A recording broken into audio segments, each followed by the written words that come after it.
केंद्रीय मंत्री ज्योतिरादित्य सिंधिया का अपने संसदीय क्षेत्र में सघन दौरा जारी है।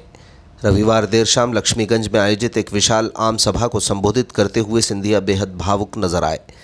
उन्होंने गुना की जनता के साथ अपने दशकों पुराने आत्मीय संबंधों को याद करते हुए कहा कि उनका जीवन और उनकी मेहनत यहाँ की जनता के आशीर्वाद का प्रतिफल है।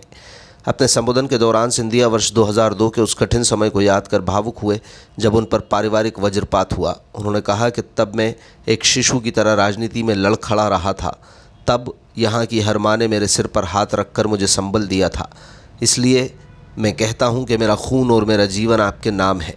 उन्होंने अपनी दादी राजमाता विजया राजे सिंधिया को याद करते हुए उनकी सीख का जिक्र किया। राजनीति को बदलने की कोशिश करो, लेकिन राजनीति को खुद पर हावी मत होने देना। सभा से पूर्व केंद्रीय मंत्री ने गुना जिला अस्पताल में 17 करोड़ रुपए की लागत से नवनिर्मित क्रिटिकल केयर ब्लॉक का शुभारंभ किया। इस अत्याधुनिक केंद्र की विशेषताओं पर प्रकाश डालते हुए उन्होंने बताया कि ये 50 बिस्तर वाला पूर्णतः वातानुकूलित यूनिट है। यहाँ दिल्ली मुंबई के बड़े अस्पतालों और मैदानता स्तर की ओटी और स्वास्थ्य सुविधाएं मिलेंगी। हर कमरे में ऑक्सीजन सप्लाई, अत्याधुनिक मेडिकल उपचार उपकरण उपलब्ध रहेंगे। सिंधिया ने मानवता दिखाते हुए कहा, सुविधाएं विश्व स्तरीय हैं, पर ईश्वर से प्रार्थना है कि किसी को यहां आने की ज़रूरत ही ना पड़े। कार्यक्रम में गुना विधायक पन्नालाल शाह के विशेष चर्चा का विषय रहे। सिंधिया ने उनकी प्रशंसा करते हुए उन्हें ऊर्जा और शास्त्र ज्ञान का संगम बताया। अपने संबोधन में विधायक पन्नालाल शाह ने चिर परिचित अंदाज में कहा कि जो भारत माता पर कुदृष्टि डालेगा उसे मुंह तोड़ जवाब दिया जाएगा। उन्होंने सिंधिया के समर्पण की सराहना करते हुए युवाओं से अग्निवीर बनकर देश सेवा में जुटने का आह्वान किया। सिंधिया ने विकास कार्यों का तुलनात्मक ब्यौरा देते हुए कहा कि गुना बदल चुका है। जहां कभी सिंगल लेन हाईवे होता था, वहां 6 लेन की सड़कें हैं। भविष्य की कई बड़ी योजनाओं की ओर इशारा करते हुए कहा कि गुना के विकास का रोड मैप तैयार है।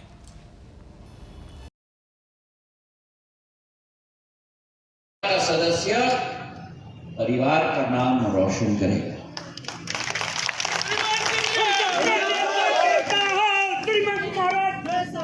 मेरा संबंध आपके साथ ऐसा ही है।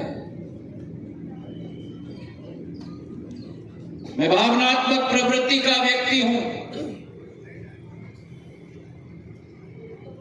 राजनीति में लोग कहते हैं कि भावनाओं के लिए कोई जगह नहीं होती। मेरे पूज्य पिताजी कहते थे, मेरी आजी अम्मा कहती थी, कोशिश करो इस राजनीति को बदलने के लिए। अगर सफल ना हो तो कम से कम राजनीति को अपने आप को बदलने मत देना। हाँ, और ये कटु सत्य है, कलयुग का जमाना है। शायद भावनाओं के लिए कोई जगह ना हो। मैं शायद राजनीति को न बदल पाऊं, और राजनीति मुझे नहीं बदलेगी। और मेरा संबंध आपका वही है, उस शिशु की तरह। 2002 में जब आपके सामने खड़ा हुआ ये शिशु लड़खड़ा, वज्रपात हो गया था, तब यहां बैठी हुई हर एक मां ने इस सिर पर हाथ लगाकर मुझे आशीर्वाद दिया था। यहां बैठे हुए हर व्यक्ति ने उस लड़खड़ाते हुए शिशु को संबल दिया था। और इसलिए जो पन्नालाल जी ने कहा ना, मैं तो ये कहता हूं कि मेरा जीवन आपके नाम है।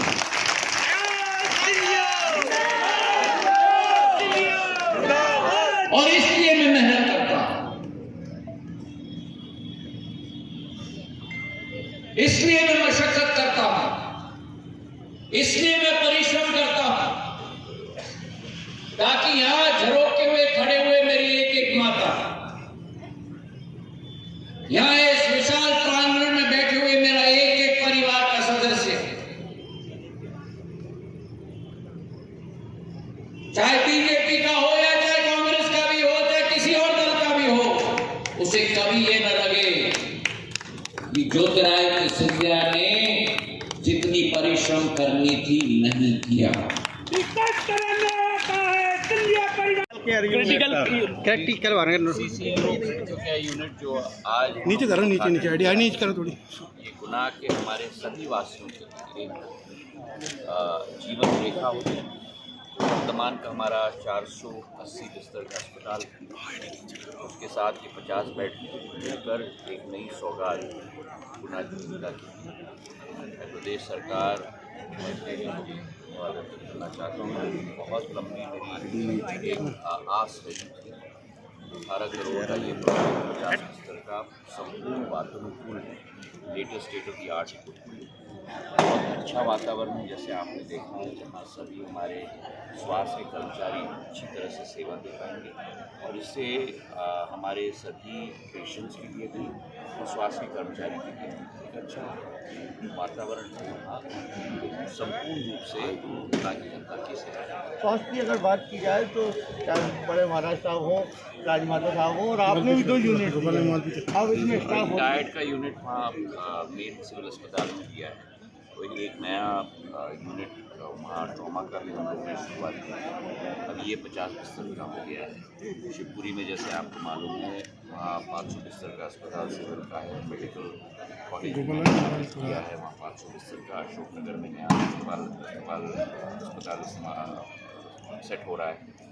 तो एक संपूर्ण एक परिवर्तन स्वास्थ्य की सेवा में संपूर्ण लोकसभा क्षेत्र में। एक बड़ी मांग पूरी होने जा रही है। चुनाव में आपने कहा था कि एक आप एक मिनट होल्ड करना, आप यहाँ पर सबसे बड़ी एम्बुलेंस देने वाले कार्डियो जो सबसे बड़ी समस्या थी, क्या कहना चाहेंगे? एम्बुलेंस भी कार्डियो का भी आ चुका है। सबसे सर्वश्रेष्ठ state of the art ambulance Guna के लिए मैंने दी है और अब मैंने आज घोषणा भी की है म्याना के लिए भी जो नया अस्पताल वहाँ बना है, जो 30 बिस्तर का बहुत सुंदर अस्पताल वहाँ भी बना है, जहाँ आज मैंने जाके लोकार्पण भी किया। वहाँ भी एक एम्बुलेंस की ज़रूरत है। म्याना के लिए भी एक एम्बुलेंस में